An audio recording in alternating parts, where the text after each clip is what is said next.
O ultrassom, pessoal, tem que ficar claro um ponto no ultrassom. O ultrassom, ele não faz diagnóstico de massa magra de sarcopenia. Não existe, ou de miopenia. Não existe um corte hoje que eu vou avaliar com ultrassom, um grupamento muscular, um fecho muscular, e falar que esse corte, assim como tem na bioimpedância, assim como tem no DEXA, ele determina ou discrimina um paciente com sarcopenia. Não tem. Isso é um ponto importante. Mas então por que eu estou falando dele aqui? Porque ele serve para avaliar a composição corporal. Como? Ele determina de uma maneira linear. Acho que essa é a palavra principal e vem aqui que precisa ser ressaltado. O que significa linear? Eu não posso simplesmente, como a bioimpedância, como a tomografia, como a densitometria, ir lá realizar um único exame. Não, ele não vai discriminar. Ele vai linearmente, através de outras avaliações no mesmo paciente, em outro dia, eu consegui avaliar como está então a dinâmica e esse vídeo da massa magra. Então não uma foto que é realizada como as outras ferramentas que eu falei. Eu não posso então fazer uma avaliação pontual, tem que acompanhar isso longitudinal.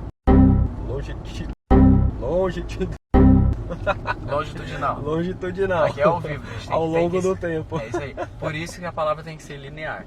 Então, linearmente eu vou acompanhar esse paciente. Então, por exemplo, hoje a gente tem um protocolo de realizar o ultrassom no hospital no D1 que ele interna, no D3 que ele interna ou no D5. Tem protocolos distintos, pode ser D1, D5, D10, mas o que eu quero falar para vocês é que um único exame não pode ser interpretado como uma avaliação da massa magra. E a gente tem que entender que isso, ao longo desse período que ele falou, longitudinal, a gente vai interpretar a redução da massa magra. Quais são, então, os músculos que a gente pode avaliar? O mais fácil, porque o paciente fica exposto, é o quadríceps. Então, o quadríceps, composto então de 4 músculos, reto femoral, que é o principal, vasto intermédio, vasto lateral e vasto medial. E através dessa composição desse músculo, hoje a gente tem 2 situações para avaliar a musculatura do paciente, através do ultrassom. Lembrando que o ultrassom pode ser aquele ultrassom prático, de beira-leito, é um exame que hoje a gente chama point of care, então isso é uma vantagem que a gente coloca lá no nosso artigo, que aliás eu que escrevi a parte de ultrassom. Melina escreveu do DEXA, por isso está um pouquinho dela, não está muito bom. Brincadeira. O do ultrassom, voltando aqui para a parte séria, o ultrassom, o quadríceps é o mais fácil então de avaliar, e a gente tem 2 maneiras de avaliar o quadríceps, através da espessura ou através do cross section area. Existe então probes distintos no ultrassom, e o probe mais específico, ou ideal para isso, é o probe linear. Por que é o probe linear para o músculo? Porque o probe linear é basicamente a lente do míope. Eu sou míope, estou de lente aqui, eu consigo aproximar então o objeto e ele fica mais claro. É assim que a gente interpreta então o ultrassom com o probe linear. E o ponto de referência que a gente chama, os landmarks, já estão determinados na literatura.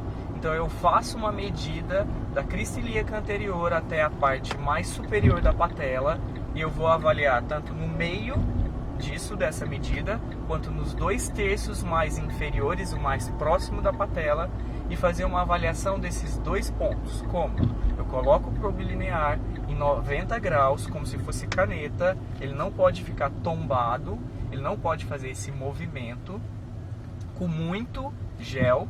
É importante então a gente ter o gel bem definido aí, porque como a gente está falando de som, do ultrassom, para fazer essa avaliação. O ultrassom hoje para isso, tanto para a parte de espessura, que a gente chama do quadríceps, e a espessura vai da fáscia inferior do reto femoral até a parte mais apical óssea. E quando eu estou falando do cross section area, eu estou falando de desenhar ou delimitar todo o reto femoral.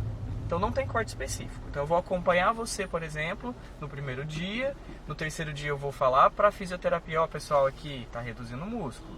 Nutrição, vem cá e aumenta a proteína. De novo, equipe interdisciplinar.